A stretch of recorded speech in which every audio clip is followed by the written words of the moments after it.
મેષ રાશિ કે જેના અક્ષર છે અલઈ, જેનો સ્વામી બને છે મંગળ મહારાજ.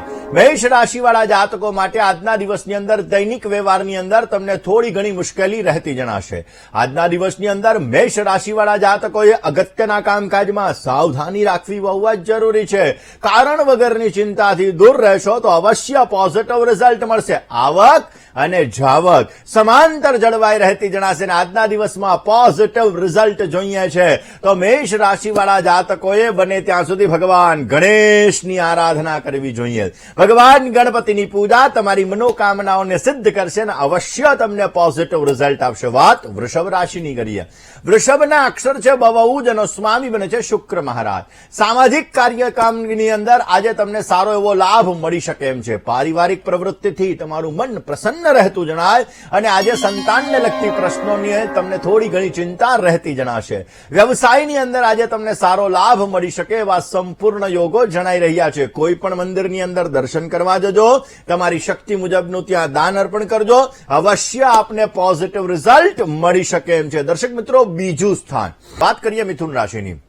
મિથુન રાશિ કે જેના અક્ષર છે કચ્છ અને ગ, જેનો સ્વામી બને છે બુધ મહારાજ. પારિવારિક જીવન તમારું સુખમય બનતું જણાશે. વ્યવસાયને લગતા કામકાજની અંદર તમને સારો લાભ મળી શકશે. વડીલો તરફથી સારા આશીર્વાદ મળે એવા સંપૂર્ણ યોગો જણાઈ રહ્યા છે. વ્યવસાયની અંદર આજે નવી તકો તમને પ્રાપ્ત થતી જણાશે. મિથુન રાશિવાળા જાતકોએ આજના દિવસની અંદર બને ત્યાં સુધી ભગવાન ગણેશની આરાધના અવશ્ય કરવી જોઈએ. પોઝિટિવ રિઝલ્ટ મળશે. હવે વાત કરી લઈએ કર્ક રાશિની. કર્ક રાશિ કે જેના અક્ષર છે ડ અને હ, જેનો સ્વામી બને છે ચંદ્ર મહારાજ. આર્થિક બાબતોની અંદર આજે તમને સારો લાભ મળતો જણાશે. મનની અંદર થોડો ઘણો ઉદ્વેગનો અનુભવ થાય ને સમજદારીથી કરેલા કામ અવશ્ય તમને લાભ આપી શકે. નાના મોટા રોકાણની અંદર આપને લાભ મળી શકે એવા સંપૂર્ણ યોગો જણાઈ રહ્યા છે. કર્ક રાશિવાળા જાતકોએ ભગવાન શિવની પૂજા આજે અવશ્ય કરવી જોઈએ. પોઝિટિવ રિઝલ્ટ મળશે. દર્શક મિત્રો, આપણે કરવી છે સિંહ રાશિની. સિંહ રાશિ કે જેના અક્ષર છે મ અને ટ, જેનો સ્વામી બને છે સૂર્ય મહારાજ. સિંહ રાશિવાળા જાતકો માટે સાધારણ કામકાજનું બંધન આજે રહેતું જણાય. આર્થિક બાબતોની અંદર થોડી ઘણી તકલીફ રહેશે અને અકારણ ચિંતા તમને નુકસાન કરાવી શકે એમ છે. પરિવારની અંદર સામાન્ય ખટરાગ રહેવાના પણ સંપૂર્ણ ચાન્સીસ આજે બની રહ્યા છે. સિંહ રાશિવાળા જાતકોએ ભગવાન વિષ્ણુની પૂજા આજે અવશ્ય કરવી જોઈએ. પોઝિટિવ રિઝલ્ટ મળતું જણાય. વાત કન્યા રાશિની કરીએ. કન્યાના અક્ષર છે પઠ અને હળ, જેનો સ્વામી બને છે બુધ મહારાજ. કન્યા રાશિવાળા જાતકો માટે આજે પરિવારનો સંપૂર્ણ સ્નેહ અને સહકાર મળી શકશે. ખર્ચના પ્રમાણમાં સાધારણ વધારો જોવા મળી શકે અને આજના દિવસની અંદર નવું રોકાણ તમને સારો લાભ કરાવી શકે એમ છે. દાંપત્ય જીવનમાં થોડા ઘણા મતભેદ રહે એવા પણ સંપૂર્ણ ચાન્સીસ બની રહ્યા છે. વિશ્વમ વિષ્ણુ ષટકારો ભૂત ભવ્ય ભવત પ્રભુ વિષ્ણુ સહસ્ત્ર નામાવલીનો પાઠ અવશ્ય આપને સારી સફળતા આપી શકશે. દર્શક મિત્રો, 5મી છે કોલર મિત્ર સાથે સમસ્યાનું સમાધાન મેળવવું છે, પરંતુ એ પહેલા વાત કરી લઈએ તુલા રાશિની. તુલા રાશિ કે જેના અક્ષર છે ર અને ત, જેનો સ્વામી બને છે શુક્ર મહારાજ. તુલા રાશિવાળા જાતકો માટે આવકની નવી તકો તમને પ્રાપ્ત થતી જણાશે. શાસન અને સત્તા એનો સહયોગ તમે પ્રાપ્ત કરી શકો.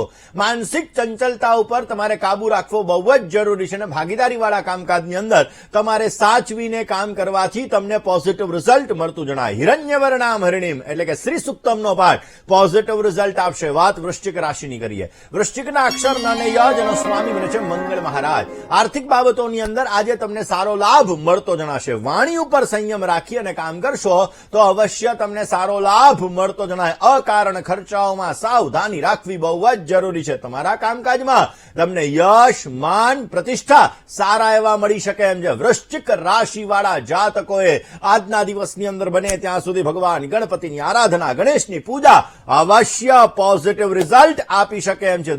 ધન રાશિની કરીએ. ધનના અક્ષર છે ભ, ધ, ભ અને ઢ, જેનો સ્વામી બને છે ગુરુ મહારાજ. ધન રાશિવાળા જાતકો માટે વ્યક્તિગત કામકાજની અંદર તમને પ્રગતિ પ્રાપ્ત થતી જણાશે. મહેનતના પ્રમાણમાં તમને સારું ફળ મળી શકે અને પરિવારની અંદર ઉત્તમ સ્નેહ અને સહકાર મળતો જણાય. વ્યવસાયિક બાબતોની અંદર આજે તમને સારો લાભ મળે એવા સંપૂર્ણ યોગો જણાઈ રહ્યા છે. ધન રાશિવાળા જાતકોએ બની શકે ત્યાં સુધી મધુરાષ્ટકમનો પાઠ કરવો પોઝિટિવ રિઝલ્ટ આપશે. વાત મકર રાશિની કરીએ. મકરના અક્ષર ખ અને જ, જેનો સ્વામી છે શનિ મહારાજ. મકર રાશિવાળા જાતકો માટે આજના દિવસની અંદર આર્થિક બાબતોની અંદર તમને અનુકૂળતા રહેતી જણાશે. કામકાજના સ્થળે આનંદ મળતો જણાય ને ભાગ્યોદય માટે આજે ઉત્તમ તકો તમને પ્રાપ્ત થઈ શકે. જીવનસાથી અને પ્રિયજનોનો ઉત્તમ સ્નેહ અને સહકાર તમને મળતો જણાય. કયો ઉપાય કરવો જોઈએ? મકર રાશિવાળા જાતકોએ આજના દિવસની અંદર ખાસ કરીને 5 પ્રકારનો જે મંત્ર આવે એટલે કે પંચાક્ષર મંત્ર આવે, પંચાક્ષર મંત્રનો તમારે જપ કરવો જોઈએ. અવશ્ય તમને પોઝિટિવ રિઝલ્ટ મળી શકે. દર્શક મિત્રો, રાશિની કરીએ. કુંભના અક્ષર છે ગ, શ અને શ, જેનો સ્વામી બને છે શનિ મહારાજ. પોઝિટિવ વિચારધારા તમને સારો લાભ કરાવશે. પ્રેમ સંબંધોની અંદર તમને અનુકૂળતા રહેતી જણાય ને સ્વાસ્થ્ય બાબતે તમારે સાચવીને કામ કરવું બહુ જ જરૂરી છે. પરિવારની અંદર સાધારણ ક્લેશ ઝઘડાનું પ્રમાણ રહેતું જણાશે. કુંભ રાશિવાળા જાતકોએ આજના દિવસની અંદર કનકધારા સ્તોત્રનો પાઠ અવશ્ય કરવો જોઈએ. વાત મીન રાશિની કરીએ એ પહેલા વાત કરી લઈએ 11મા સ્થાનની અંદર કેતુની. મીન રાશિની કરીએ. મીનના અક્ષર છે દ, ચ, ઝ અને થ, જેનો સ્વામી બને છે ગુરુ મહારાજ. આર્થિક ક્ષેત્રની અંદર આજે તમને સારી અનુકૂળતા રહેતી જણાશે. પરિવારની અંદર સારો સહયોગ મળી શકે. વ્યવસાયની અંદર સામાન્ય ચિંતાનું પ્રમાણ રહેતું જણાય. વિરોધીઓથી આજે તમારે સાવધાની રાખવી બહુ જ જરૂરી છે. આજના દિવસની અંદર બની શકે ત્યાં સુધી શિવ તાંડવ સ્તોત્રનો પાઠ કરજો. પોઝિટિવ રિઝલ્ટ મળતું જણાશે.